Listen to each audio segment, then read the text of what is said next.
জন্য ইতিকাফ মাস্ট।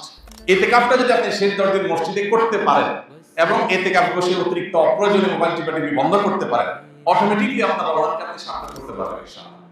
কারণ যখন আপনি মসজিদে নিজেকে আবদ্ধ করে ফেলবেন 10 দিনের জন্য, আপনি যখন বাইরে যেতে পারবেন না এবং অপ্রয়োজনে মোবাইল টিপি আপনি যখন করার অপশনটা বন্ধ হয়ে যাবে, অটোমেটিক্যালি আপনার তেলাওয়াত আসবে, দোয়া আসবে, আল্লাহর স্মরণ আসবে, আল্লাহর জিকির হবে এবং আপনি ভালো কাজ করতে পারবেন।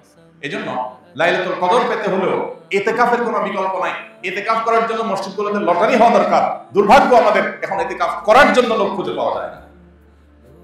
এজন্য ভাইরা, ইতিকাফ এমন একটা আমল, যে আমল আপনি একবার করলে এটার যে তৃপ্তি, এটা অনুভব করলে আপনি আর ছাড়তে পারবেন না। আল্লাহ তাআলা আমাদেরকে ইতিকাফের এই গুরুত্ব বোঝার তৌফিক দান করুন। আমিন।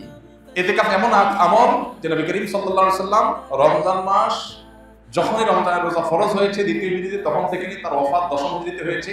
এই 8 বছরের দীর্ঘ সময়ে কোনো দিন, কোনো রমজানে তিনি ইতিকাফ ছাড়েন নাই। প্রত্যেক রমজানে প্রতি বছর তিনি ইতিকাফ করেছেন। যে আমল প্রিয় নবীজি একটি রমজানে একটি বছরও ছাড়েন নাই, সেটা আপনি জীবনে 1 বছরও করেন নাই। বেশিরভাগ মুসলিমদের অবস্থা। এভাবে হাত তুলতে বলা হয়, কারা কারা জীবনে ইতিকাফ করেছেন, অল্প কিছু হাত উঠবে। বেশিরভাগ মানুষ জীবনে একবারও বসেন নাই। যেটা রাসূল সাল্লাল্লাহু আলাইহি ওয়াসাল্লাম জীবনে একবারও ছাড়েন নাই, সেটা আপনি জীবনে একবারও করেন নাই। আপনি কি উম্মত, কি জান্নাত প্রত্যাশী, আপনি নিজের মূল্যায়ন নিজে করেন।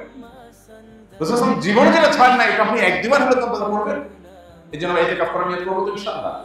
এখন থেকে বলতেছি, কারণ ইতিকাফ 20 রমজান সন্ধ্যা সূর্য ডোবার আগে আগে আপনাকে শুরু করতে হবে। তখন বললে তো আর আপনি প্রস্তুতি নিতে পারবেন না। এখন আগে থেকে বললাম, এর মধ্যে আপনি প্রস্তুতি নেন, প্রিপারেশন নেন, পরিকল্পনা করেন। তাহলে এই চতুর্মুখী চেষ্টা যদি আপনি করেন, তাহলে ইনশাআল্লাহ আপনার এই মাসটাকে আপনি সাকসেস করতে পারবেন। আল্লাহ আমাদেরকে রমজানের সকল অর্জন, সকল সুফল, সকল মাগফিরাত, নাজাত, রহমত, বরকত, কল্যাণ, সওয়াব, আজর, এগুলোকে আল্লাহ তাআলা আমাদের আমলনামায় নিজের ঘরে তোলার তৌফিক দান করুন। আমিন। ভাইরা আমার, বহু মানুষ আমাদের সাথে এই মসজিদে হয়তো গত রমজানে ছিলেন, এই রমজানে তারা নাই।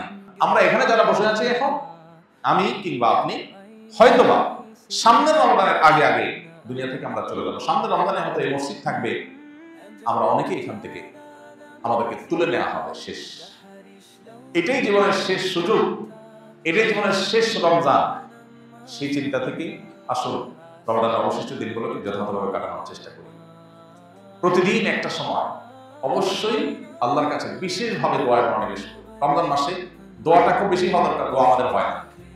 কমপক্ষে 5-10 মিনিট হাত তুলে চোখের পানি ফেলে আল্লাহর সাথে 10টা মিনিট আপনি ডেইলি কথা বলেন। 24 ঘন্টার মধ্যে 10টা মিনিট দোয়ার জন্য বরাদ্দ রাখেন।